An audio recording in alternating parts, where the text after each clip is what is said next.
Welcome. I'm E.G. Marshall. Our story is about a man named Will Crawford, imprisoned for a daring theft, which he did not commit. Can you imagine being confined to a cell for years, thrown in with thieves, felons, addicts, and dangerous criminals? What would you think about? How would you preserve your sanity? And what would you do if you were released? Will Crawford knew.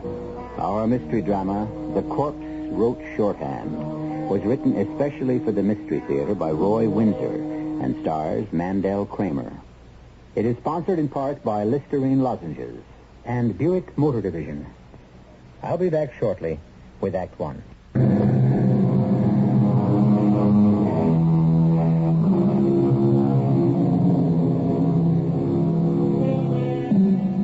False arrest. False imprisonment. Within ourselves, each of us, in imagination, can visualize just about anything that can happen to another person. We can dream about love because it has touched us, about hate because we have hated, about success, failure, hunger, and pain. But I, for one, cannot imagine being arrested and imprisoned for a crime I didn't commit. And that is what happened to one honest man named Will Crawford. You won't change your mind, Nick. I've explained, Mom. Yes, you certainly have. All right, I'll drive up alone. I'll explain you couldn't take the day off. He'll understand. Gosh, you make me feel like I don't care. Do you? Care? Well, sure, it's just that... Well, I'm new at this job, and I don't like to have to ask for a day off to drive up there. It's not so bad up there, Nick. I've been going up once a week for 5 years. Oh, I know. I've been up, too. It's just it makes me feel funny. Why, because it's a prison? Well, sure. Then I understand. You will be here when we come home. Oh, sure. I wish you wouldn't make me feel this way, Mom. I'm not guilty of anything. Don't worry about it. It's just that it's been so awful. Mom, you don't know what I went through. Kids in high school, boy, they can be pretty nasty. You'd think I'd stolen the money. My senior year just fell apart. You remember? Yes, I do. And I was heartsick when you left. So was your father.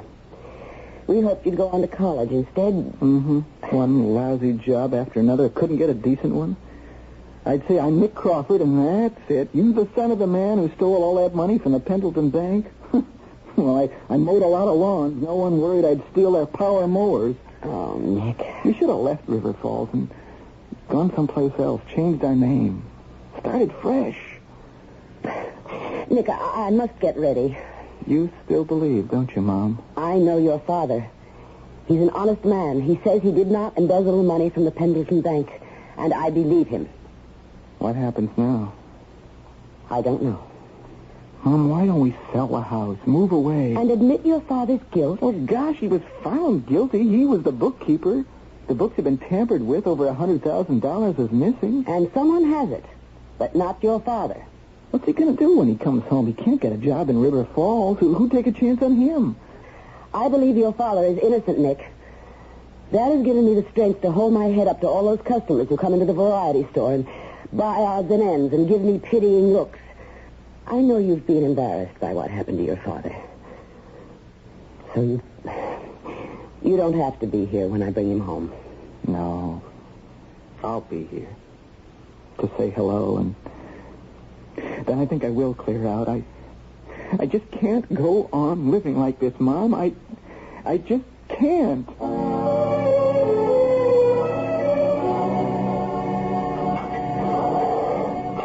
Well, Mr. Crawford, you're free. So I am. I'm glad to see you get out. Not that you ever gave me any trouble. That's not what I meant. I know. I never thought I'd meet a man like you. I kind of miss you, Mr. Crawford. What's it been, 5 years now? Commuted to 5 for good behavior. What you going to do now?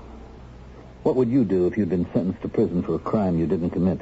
You're still saying that, are you? It's true. Well, I'd like to believe you, but I don't know. I read up on the trial and how they proved you juggled your books. Someone juggled the books. I didn't. If you say so, Mr. Crawford. Let me ask you again. If you'd been sentenced to prison for a crime you didn't commit, What would you do? If I'd been given a bum rap and then got out, I'd go after the double-crosser who committed the crime and wring the truth out of him. Mm-hmm.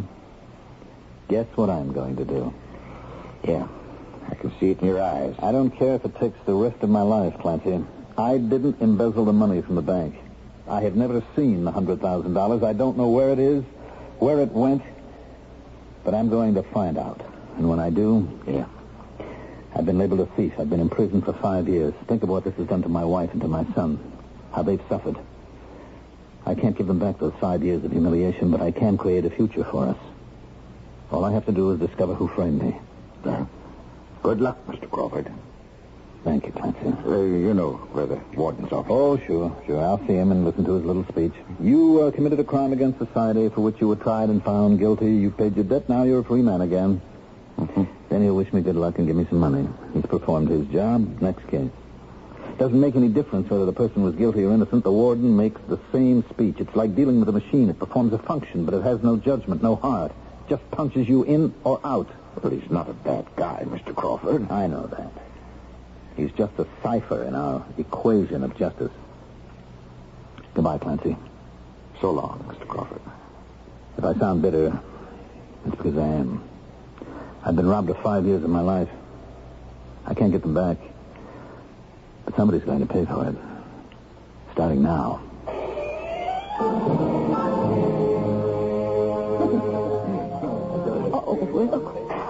Oh, come on, Stella. None of that, darling. I can't help it. You'll get us thrown out of this place. It's just that I can't believe you're free. I'm not, darling. What? Now, don't look frightened, Stella. You just dry your eyes and listen to me. Let me try and explain. Well, of course. First, I thank God for you. Oh, well. No, let me finish. I do thank God for a wife like you. I know what you've gone through. I paced that cell every day for 5 years, knowing what life was like for you here in River Falls. Having to work and meet the self-righteous hypocrites who were curious about poor Mrs. Crawford, how she could hold her head up after her husband was sent to prison for embezzling $100,000 from the bank. I know, darling. I know the embarrassment and the hurt. And still you believed in me. You're the only one who did. Does. Thank you, darling. Well, you'll have me crying again. No. No more crying, Stella. I didn't make that speech to make you cry. I just wanted to say thank you. Except for you and Nick and what I've done to both of you. I wouldn't have cared if I'd rotted to death in that prison. But I love you and I care deeply about both of you. From this day on, I have one goal in my life. I'm going to prove my innocence.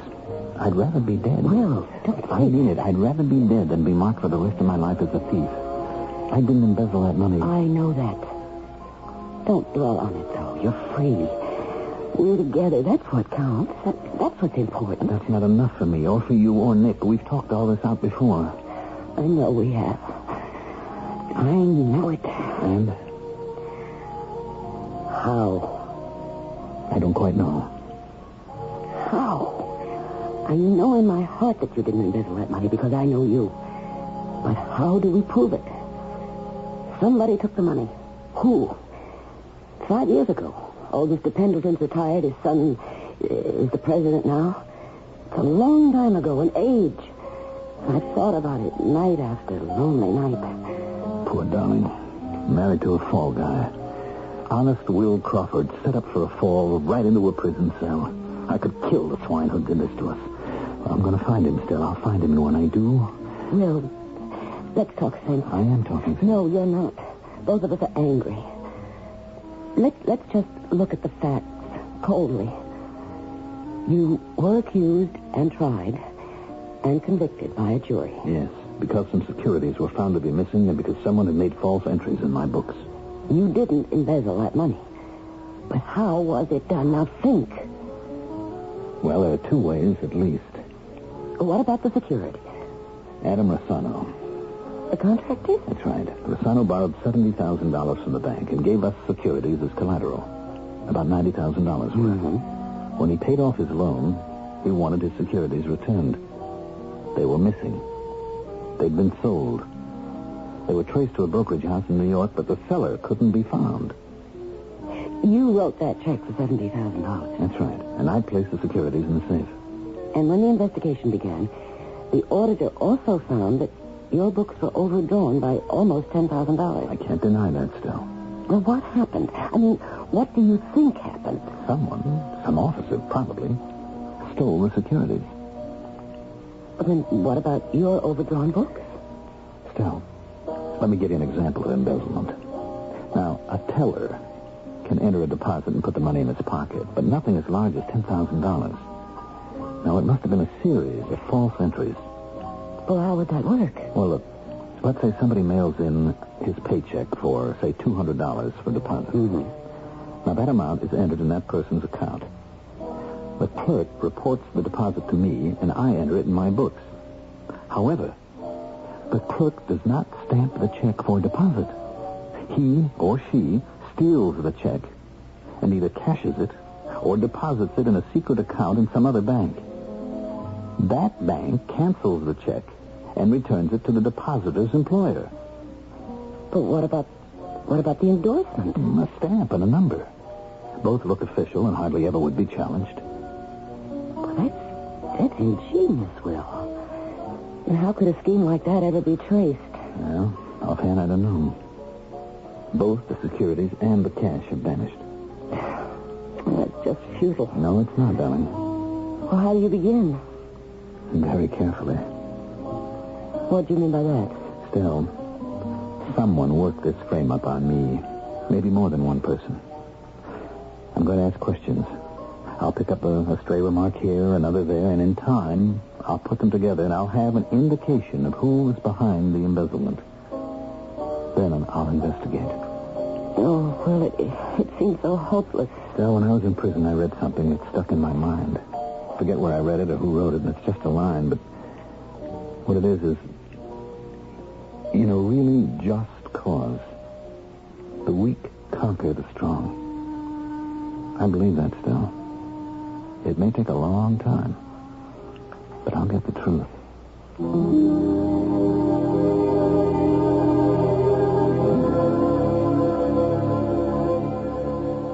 Those lines from Shakespeare's Othello come to mind. Who steals my purse steals trash. 'Tis something nothing. 'Twas mine, 'tis his, and has been slave to thousands. But he that filches from me my good name robs me of that which not enriches him, and makes me poor indeed. Will Crawford's sentiment exactly. I'll return shortly with Act 2, and then we will find out if the former bookkeeper can exonerate himself.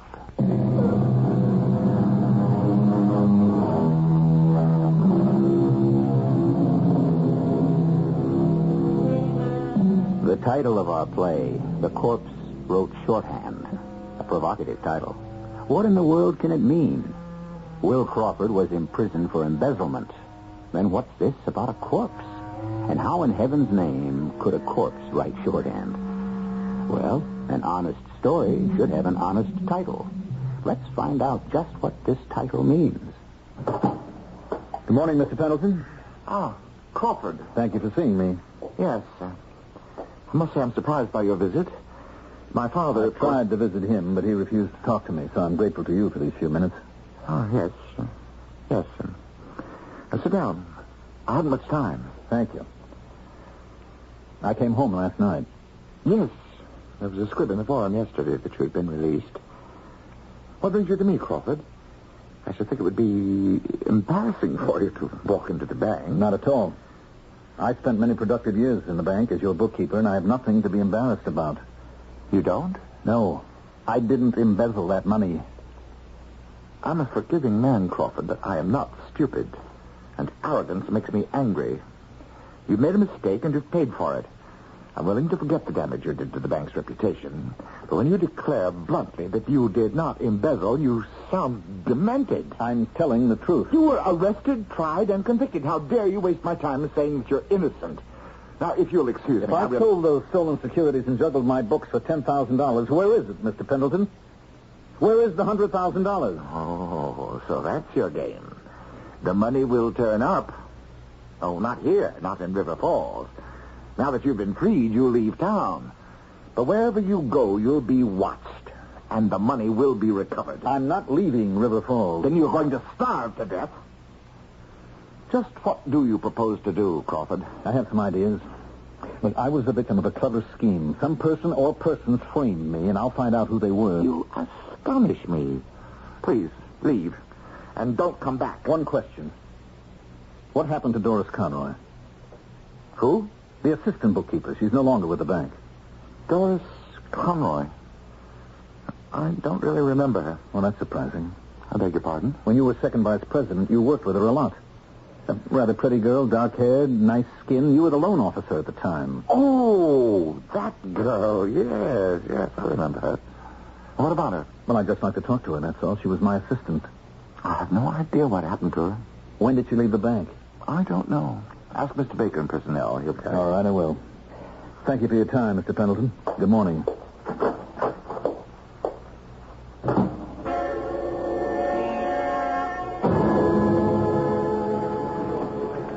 Hello, Will. Hi, Tim. Hey, I really appreciate what... Don't thank me. It's still news. There may be a story in it for me. That's my business. I dug up the information you wanted. You know where I can find Doris Conroy? Yeah, but it won't do you any good. She's dead. Oh, I didn't know. I'm sorry. Yeah, 2 years ago. She left New York on a cruise for the Caribbean. They found her body in the Hudson. She fell overboard. That's the story. Mm-hmm. The personnel man at the bank, Mr. Baker, said that she left the Pendleton Bank just about 2 years ago. What's important to you about Doris Conroy? Well, she was my assistant at the bank, for one thing. For another, why would she quit her job? And for a third, I'm surprised that she could afford to go on a cruise. Huh? You sound skeptical. Well, maybe a little. Why? Look at it this way, Will. Everyone's convinced you embezzled the money. Okay, you say you didn't, but are you sure you aren't trying to create a mystery where there isn't one? Doris Conroy saves her money, quits her job, goes on a cruise. She falls overboard, she's drowned. A tragedy, but a natural one. Maybe she had too many drinks. Doris didn't drink. Oh? I'd forget about Doris Conroy. I guess you'll have to at that, unless you can communicate with her in the grave in Rose Hill Cemetery in Oakton. Yes, that's where she was from, Oakton. I wonder if her mother's still alive. Well, that's easy to find out. No, wait, Tim, hold it. I'm going to drive up and talk to her. Well, unless her mother's dead, too. Oh, I couldn't be that unlucky. The mother's name is Mrs. Fred Conroy, 800 Hillside Drive. Hillside Drive? That's a pretty fancy address. The best. What's that mean? Hey, pal, what are you thinking? Oh, I'll tell you later. Just a little idea, that's all.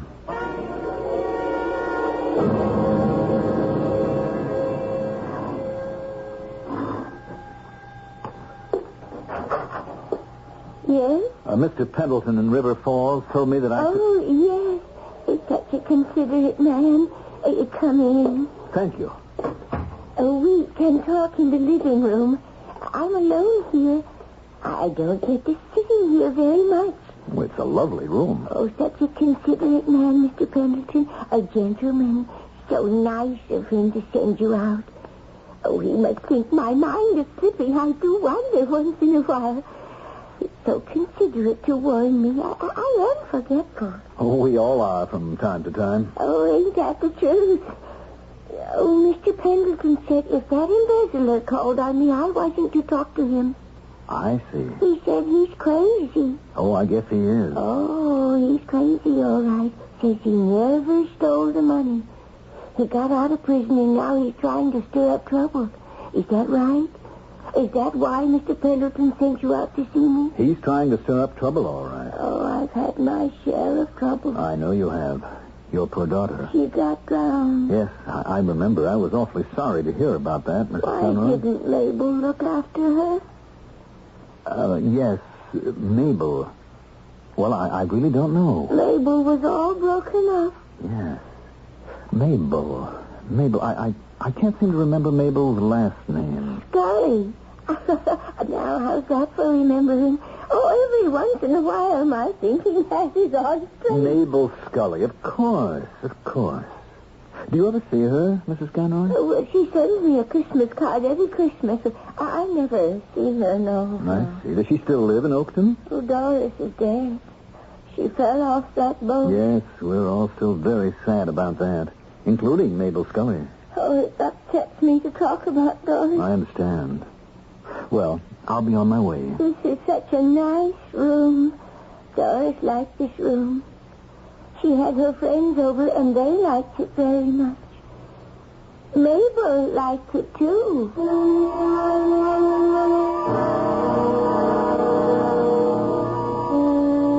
Hello, darling. Oh, Will. Give me a kiss.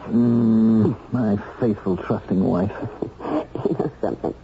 We haven't got much, but we've got each other. That's enough for me. Nick not home? No. But don't worry about it, darling. I understand. He telephoned that he'd be late. I see. Well, so do I. And I can't blame him. I'm an embarrassment to him.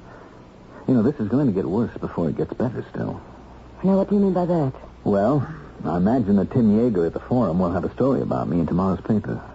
Then he was willing to see you. Oh, I'm glad. He's a nice man. Well, he's got an open mind. That's why he's a good reporter. I don't know what he'll write, but I'm sure that it'll stir up trouble. You know the kind of thing. Crawford still insists he's innocent. People at the store will look at you and know we're both loose in the top story. Oh, I'm used to that. Forget it. Well, how was Tim helpful? Okay. From the beginning, I saw C. Palmer Pendleton. He let you come in? Yep. When I showed up at the bank, I caused a big stir. Most of the persons I worked with are still there, and they looked at me as if they'd seen a ghost. Was it awful? Well, it wasn't easy, darling. Some of them talked to me as if I was contagious. One or two just buried their heads in their work and ignored me. But my arrival was disruptive. That's why Pendleton saw me. And he was his old sanctimonious self. Suggested that we leave River Falls. He'd have an eye on us, of course, to catch me with the money that I've got stashed away somewhere. That cheap hypocrite. All of that, darling. When I told him I was staying right here in River Falls, he got red in the face, told me flatly I'd never be employed again. Now, I asked him about Doris Conroy. Oh, she drowned, Will. Yes, I know that now, but I didn't till Tim told me. Well, I'm sure I must have told you. Well, maybe you did. Or I guess I didn't remember. Maybe I'd forgotten. If I did know, it didn't mean anything to me at the time, and now it does. Why? First, I learned that Doris had left the bank 2 years ago. Mm-hmm. Then, from Tim, I learned that at the same time, she booked a cruise to the Caribbean. Now, the night of the sailing, she fell overboard. And next morning, her body was found floating in the Hudson. Floating, Stell. Keep that in mind. Mm-hmm. Now, I wanted to find out more about what happened to Doris, so I went to see her mother in Oakton. And you wouldn't believe it. Well, go on. She thought Pendleton had sent me from the bank to make sure that she didn't admit Will Crawford to her house. Now, he must have telephoned her after I left his office. She's so addle-minded, poor thing, that she thought I'd come out to reaffirm his advice. Well, now, why would Pendleton warn her against you? I wondered about that, too. Does the old lady know something that I shouldn't find out? The answer is no, but, and this is a very big but, she lives elegantly on Hillside Drive in a very fine house. Now, how can she afford it? The answer is that Doris could afford it. And with Doris dead, Mrs. Conroy has come into Doris's money. Because the setup just doesn't ring true. Then you think that Doris somehow was mixed up in the embezzlement? That's my theory. Now I mean to pursue it. But how? I mean, with Doris dead and her mother... Well, that all depends upon what happens tomorrow. Tomorrow? Doris wasn't alone on that boat. She was taking the cruise with a friend of hers. Now, I dragged the name out of Mrs. Conroy. Doris's friend was Mabel Scully. She lives in Oakton, and Tim's going to see her tomorrow. Well, what can you learn from her? I don't know offhand. But if you get a person talking after the fact, things come out. At the time of the drowning, I'm sure Mabel was hysterical. The ship had left port and was sailing out to sea. Where was Doris? I mean, I can just imagine the confusion on shipboard, because it wasn't until the next morning that the tragedy was discovered. And it must have been hysteria. Yes, of course. Oh, what a frightful experience for Mabel Scully. Then she probably was questioned and browbeaten and then finally released. Now, that's 2 years ago. The hysteria of that moment is past. 2 years have gone by. Now, perhaps Mabel Scully will be able to reconstruct what happened the night Doris Conroy drowned. Which she didn't. What? She she didn't, Stell, because if she had, her body would have sunk to the bottom of the Hudson and have been swept out to sea.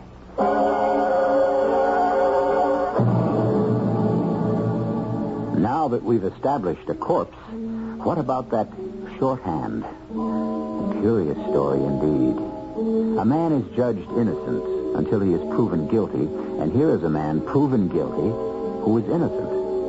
How can that happen in these wonderful days of law and order? Read the newspapers. On a quite regular basis, I read about persons being released from prisons who are innocent when imprisoned. Laws, like cobwebs, entangle the weak, but are broken by the strong, as Will Crawford is about to prove. I'll be back shortly with Act 3.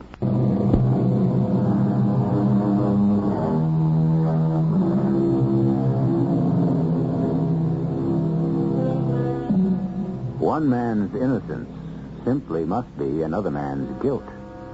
If Will Crawford did not embezzle $50,000 from the Pendleton Bank, who did?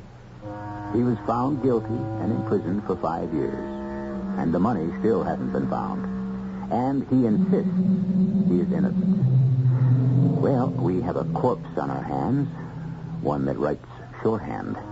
Is that the clue Mr. Crawford needs to understand before he proves his innocence? His reporter friend Tim is going to try. Thanks for seeing me, Miss Scully. Oh, that's all right. Please sit down. You're Mr. Yeager? Right. Scandal monger supreme for the River Falls Forum, though most of our scandals pretty much of a yarn. Nice place you have here. Oh, it's all right. I got the stuff with the settlement. Ah, and took back your maiden name. You didn't ask to see me to talk about me, Mr. Yeager. It's almost 6 and I'm being picked up in half an hour. Oh, sorry. Miss Scully, a man has just been released from prison after serving 5 years for embezzlement. Yeah, Will Crawford. Right. I read your story in this afternoon's paper. Claims he's innocent. No way. He's trying to find a way, and I'm inclined to go along with him. Now, that's where you enter the picture. Me? Yeah. You and Doris Conroy. Oh, Doris. Oh, yes, that was horrible. I can imagine. That ship was halfway down the Hudson, and I was still looking for Doris. It wasn't until the next morning that we found out. They found her body floating in the Hudson. She drowned. That's what they said at the time. Well, that's what happened. I wonder. Apparently, she fell overboard, her head hit something, and she drowned. That's right. Of course, drowned isn't quite right. Oh? Now, she died from that smash on the head. There was no water in her lungs. If there had been, she might have been swept out to sea. Oh, it's so ugly even to think about. Yeah. Could become uglier still. What does that mean? Well, let me come to that in a moment. I'm here because I hope you'll reconstruct that night for me. Well, there's very little to tell. Now, you and Doris have been friends for a long time, right? We knew each other since high school. She went to business school and got a job in River Falls at the Pendleton Bank, and I attended junior college. I went to work here in Oakton in the offices of Hometown Insurance. I'm still there. And you went on the cruise 2 years ago, is that right? Yes. And Doris quit her job at the same time, right? Yes, she did. I never knew why. I asked her, of course, but all she'd say was that she was tired of being an assistant bookkeeper. And she had plenty of money? Well, I don't know about that. But she must have. For years, Doris and her mother lived in a 4-room flat above a grocery store. Then they bought that place on Hillside. Oh, that's a really fancy residential area. Those houses cost a lot. Yeah. Did Mrs. Conroy have money? Oh, no. She worked in a dress shop. Mr. Conroy died about 4 years ago, but, I can't imagine him leaving a bundle of insurance. So, how did Doris and her mother move into such a fine house? Where'd the money come from? Well, I don't know. And 2 years later, Doris quits a job, goes on a cruise.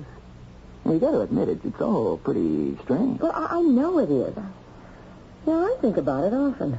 Oh, then it goes out of my head. I don't like to dwell on what happened. What did happen, Miss Scully? I mean, looking back now, calmly, what do you remember about that night on the ship? For instance, what do you remember about the cabin? Oh, it was lovely. Had both of you unpacked? Oh, no. We left our bags and went right up on deck to watch the ship sail. Had friends come to see you off, the old bon voyage party? Oh, just the man I made the mistake of marrying.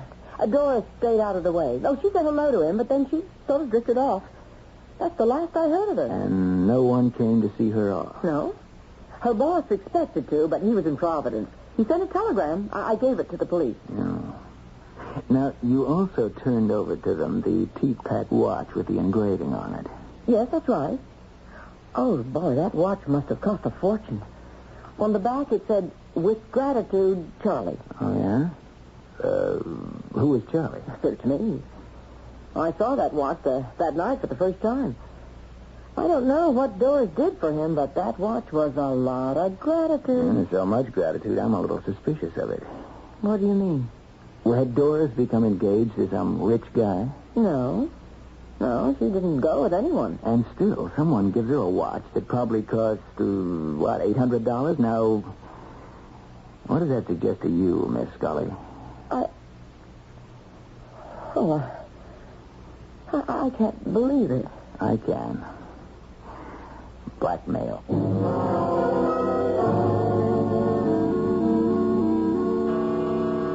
I'll get it, Estelle. That might be Tim Yeager. All right. Any luck? Yeah, plenty, I think. Come on in. I'll buy you a drink. Estelle, I'm fixing drinks. One for you, too. Maybe we've got something to celebrate. Hello, Tim. Do you have any news? Yeah, but it's a mixed bag. Oh, please, sit down. We're very grateful to you, Tim, for taking such an interest in Will's case. Who, I'm happy I did. Now I know he's an innocent man. Oh, Tim. Why all this wasn't gone into at the time of her death, I don't know. Somebody should have seen the connection. Well, wait a minute. You've lost me. Here you go, darling. Oh, thank you. Tim? Tim is just saying... Why didn't anyone see the connection between Doris Conroy's mysterious death and the embezzlement charge against you, Will? Wait a minute. Wait. Slow down. What is the connection? Well, there are several. First, about 4 years ago, Doris and her mother moved from a dump over a grocery store to Hillside Drive. That means money. All right. Second, Doris quits her job just at the time she decides to go on a cruise. Third, there's a bon voyage message from Providence in her stateroom from her boss, C. Palmer Pendleton. Hey. Hold it. I got it. I got it. The watch. What watch? What are you talking about? The $800 teapot that somebody named Charlie gave to her and engraved with gratitude. That's it. Charlie. Charlie is the C in C. Palmer Pendleton. Then it was Pendleton and Doris Conroy who embezzled the money and set me up for the fall guy. I never would have dreamed. Pendleton and Doris, of course. I am going to pin this on that sanctimonious moneylender and send him up the river for a really long stretch. Oh, I want that more than anything in life, Tim. But how are we going to do it? You're saying that he murdered Doris Conroy. But why would he do that? From my great stockpile of cliches, how about this one? Thieves fall out. And so do blackmailers. Pendleton split with Doris. Then she wanted more. He could stand just so much pressure and danger. He killed her and made it seem like accidental drowning, which it wasn't. That smash on her head was not made by something she hit when she fell into that filthy dockside water. Pendleton hit her with something and dumped her over the side. All right. But the telegram indicates that he was in Providence. Yeah, I know it will. Well, that's the stickler. Well, let me dig into it. The forum's got all kinds of connections. I'll go after the telegram company first thing in the morning. And what you might do, Will, is to go to New York, trace that teapot to the jeweler, show him a picture of Pendleton, ask him if Pendleton's the guy who bought it. Right. And, Estelle, not a word about this to anyone.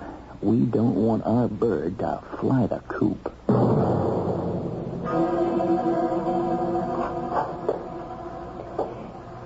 Yes? Oh, isn't it Mr. Will from the bank? Hello, Mrs. Conroy.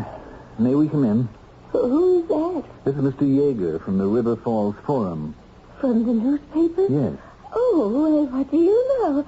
Oh, please come in. Oh, isn't this nice, Mr. Will? Mrs. Conroy, I'm afraid we have some bad news for you about your daughter, Doris. Oh, she's dead. She fell off a boat. Yes. And we think that maybe it wasn't an accident, and we're investigating her death. Oh, Mr. Pendleton has always been so considerate. Well, the police now suspect that maybe somebody pushed her over the side of the boat. Doris was a good swimmer. We think that Doris had an enemy and knew it. Well, maybe so. I wonder if Doris left anything behind her about this enemy of hers. Have you kept all of her things, Mrs. Conroy? Her room is just the way it was when she was away 2 years ago. Could we, see the room?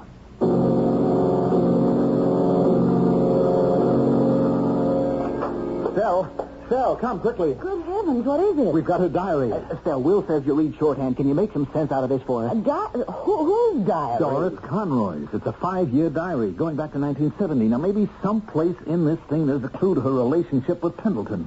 If there is, we've got the factual proof to reopen my case. Yeah, and we've got to hurry, Estelle. Mrs. Conroy just may take it into her head to telephone Pendleton. We don't want him to skip. We want to confront him. Well, I'll do my best, but my shorthand's awfully rusty.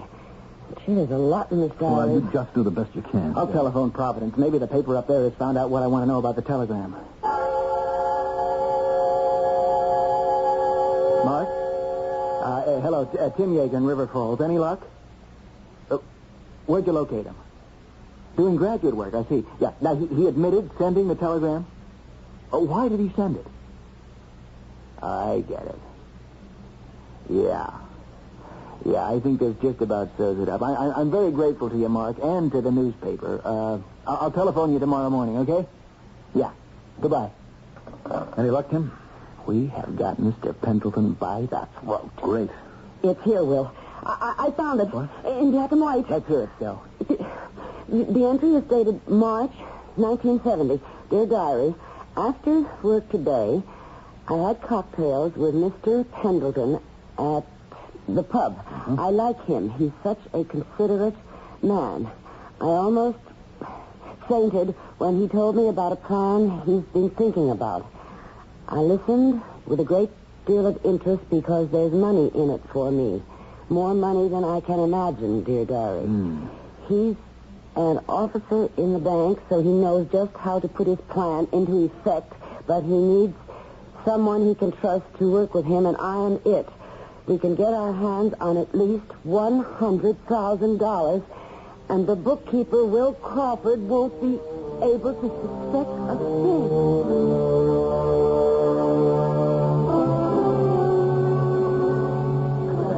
Big day for you, Will. Thanks to you, Tim.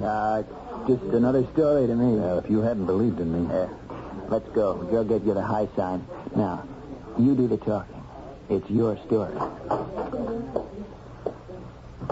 Good morning, Mr. Pendleton. But I was told Mr. Yeager of the Forum asked to see me. Yes, I'm Yeager. What's this jailbird doing with you? He wants to witness and record your admissions, Mr. Pendleton. What? Get out of here. If you don't, I'll have security arrest you. There'll be an arrest, all right. But it'll be yours for embezzling $100,000 from your father's bank and for murdering Doris Conroy because she blackmailed you. You're insane. You and Doris stole the money and made me the fall guy. 2 years ago, she put the bite on you for more money, left her job and planned a cruise. You hit her on the head and threw her overboard. That's a lie. It's not a lie. You sent her a telegram from Providence. How can I murder someone in New York? No good, Mr. Pendleton. You telephoned your son, a student in Providence, dictated the telegram to him, and he sent it for you. Both the newspaper and the police have checked that out. Then you left River Falls and went to New York. You met Doris on shipboard, murdered her, and threw her overboard. And you're that Charlie whose name was engraved on the back of that Peepit watch along with ingratitude. You gave it to Doris. The jeweler identified you from a picture. You proved those charges. The embezzling scheme and Doris's decision to demand more money from you 2 years ago, both are written down in shorthand in her diary. Mr. Pendleton, the River Falls police are waiting outside for you. I denied the embezzlement charges against me, Mr. Pendleton, but I was jailed for 5 years. The charges against you can't be denied. They're based on facts. The murder charge is based on circumstantial evidence. By that statement, you just hung yourself. You've admitted that there is a murder charge. Tim, ask the police to come in.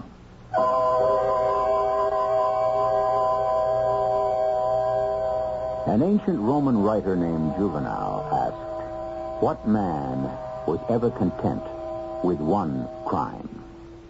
Mr. Pendleton and Doris Conroy connived to embezzle a fortune. She was not content with her share, so she resorted to blackmail, and she was murdered. Many crimes are detected. Persons are prosecuted for them, but when an innocent person is charged and sentenced, justice has miscarried. But an innocent person, given time and courage, very often can clear his name, as we have seen. I'll be back shortly.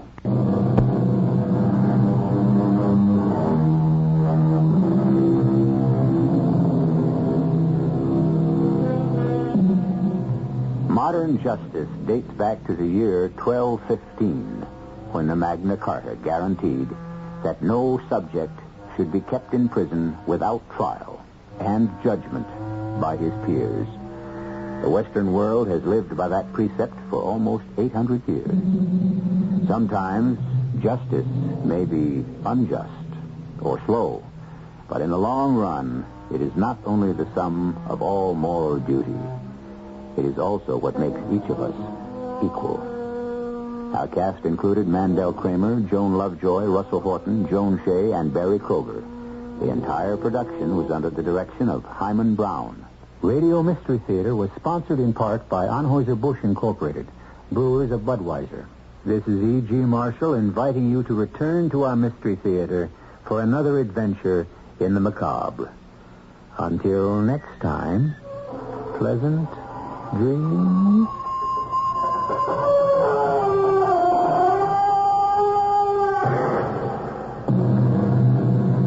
Tonight's WOR Mystery Theater was also brought to you in part by ShopRite Supermarkets, where you get a lot more for a little less.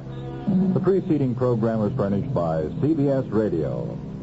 On the WOR community calendar, tomorrow is the big day at Bloomingdale's, the WOR Children's Christmas Fun Party.